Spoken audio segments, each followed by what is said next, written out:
मी आज तयार केलेली आहे लोतची भाजी। ही एक पावसाळी रानभाजी आहे आणि चवीला उत्तम अशी मटणासारखी चव लागते आणि ही भाज्या पावसाळ्यातच मिळतात। तर नमस्कार, माझ्या चॅनलमध्ये तुमचं खूप खूप मनापासून स्वागत आहे। तर व्हिडिओ सुरू करण्याआधी व्हिडिओ आवडल्यास एक लाईक करा, सबस्क्राईब करा, व्हिडिओ स्किप न करता पूर्ण पहा। तर इथे मी लोतची भाजी आणलेली आहे। अर्धी भाजी उकडून वाळवणार आहे आणि अर्धी भाजी करणार आहे। अशी कोवळी कोथिंबीर सारखी ही भाजी लागते आणि सह्याद्रीच्या पट्ट्यात कोकणात पावसाळ्यात उगवणारी ही एक पौष्टिक चवदार अशी रानभाजी। ही निसर्गात आपोआप उगवते आणि मटणासारखी चव देते। आरोग्यासाठी अत्यंत गुणकारी मानली जाते। रोग प्रतिकारशक्ती वाढवते, पचनासाठी उत्तम। इथे लोतीचे देठ मी कैचीच्या सहाय्याने कापून घेतले आणि इथे कढईमध्ये एका कढईमध्ये मी उकडत ठेवली आणि अर्धी बारीक चिरून घेतली। बघू शकता छान अशी कोथिंबीर सारखी बारीक चिरून घेतलेली आहे आणि इथे तव्यावर मी थोडी भाजून घेणार आहे, म्हणजे त्यातला चीक मरून जाईल। आणि गरम पाणीच वापरणार आहे, त्यामध्ये गरम पाणी टाकून शिजवून घेणार आहे।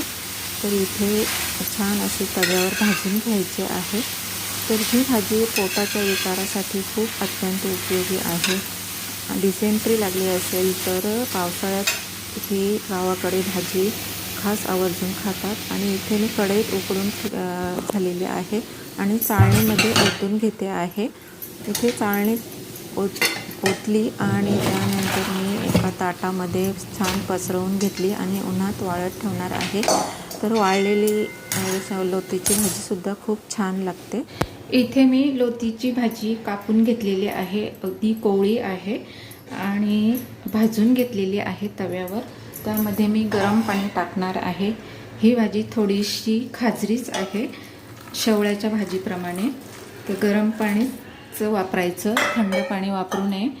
आणि इथे चण्याची डाळीत मी शिजवणार आहे आणि त्यासाठी घेतलेलं साहित्य हा बोंड्याचा पाला आहे। ह्याच्याने भाजी चवदार होते आणि खाजत नाही। हे रानभाज्यांसाठी, शेवळ्याच्या भाजीसाठी किंवा लोतीच्या भाजीसाठी हीच भाजी, हे बोंड्याचा पाला वापरतात। एक मोठा कांदा कापून घेतलेला आहे, टोमॅटो घेतलेला आहे अर्धा आणि भरपूर असं लसूण घेतलेलं आहे। इथे गरम पाणी मी टाकून घेतलं छान। इथे चिंचेचं बोटकसुद्धा मी 2-3 घेतलेले आहेत, कारण ही भाजी खाजरी असते। तर चिंच आपण टाकणार आहोत आणि हा बोंड्याचा पाला टाकणार आहोत। ह्याच्याने भाजी चवदार होते आणि खाजत नाही, थोडी खाजरी असते भाजी। तर इथे मी गॅसवर कुकर ठेवलेला आहे। ते साधारण 2 मोठे चमचे भरेल एवढं तेल टाकून घेतलं। तेल छान टाकून द्यायचं आहे। इथे 1 चमचा जिरं टाकून घेऊया। छान जिरं तडतडलं की लसूण टाकून घ्यायचं आहे।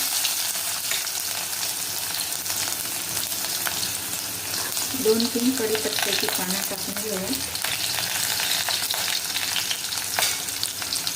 छान परतून घ्यायचं आहे। त्यामध्ये कांदा लगेच टाकून घ्यायचा आहे। कांदा छान तांबूस होईपर्यंत परतून घ्यायचा आहे।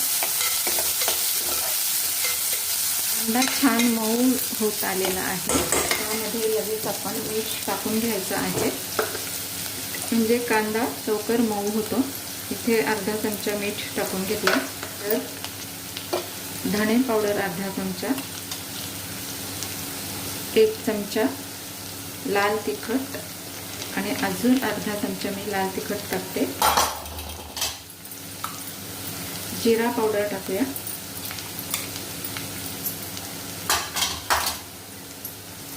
छान परतून घ्यायचं आहे। इथे कांदा खोबऱ्याचं वाटण केलेलं आहे मी, कांदा आणि खोबरं भाजून, त्यामध्ये लसूण सुद्धा टाकलेला आहे। तर कांदा खोबऱ्याचं वाटण सुद्धा टाकून घेणार आहोत। छान असं परतून घ्यायचं आहे। सर्व साहित्य एकसारखं भाजून घ्यायचं आहे.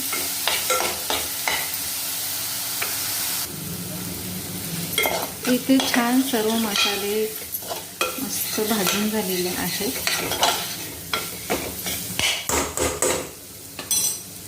इथे चण्याची डाळ टाकून घ्यायची आहे. चण्याच्या डाळीमध्ये छान लागते ही भाजी. हिला लोतीची भाजी म्हणतात. ह्या रानभाज्या जरूर खाव्यात, कारण आरोग्यासाठी खूप फायदेशीर ह्या भाज्या आहेत. भरपूर प्रमाणात फायबर, लोह, मिनरल्स. ही गरम पाण्यात भिजत टाकली होती भाजून.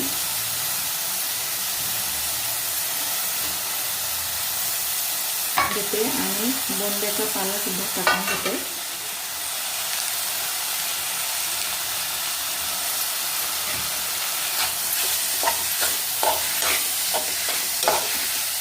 सर्व साहित्य एकसारखं करून घ्यायचं आहे.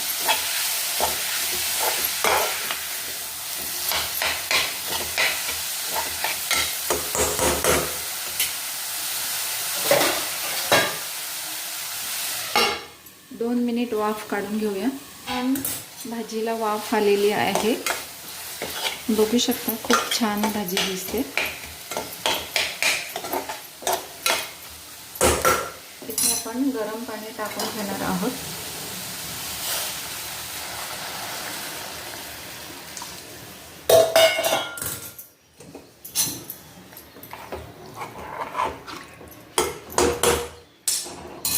दोन ते 3 शिट्ट्या काढून घ्यायच्या आहेत.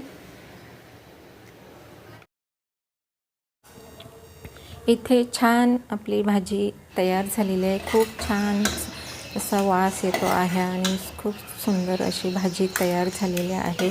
छान मटणासारखा वास येतो आहे आणि ह्या नैसर्गिक भाज्या आहेत, तर छान अशा चवीला लागतात.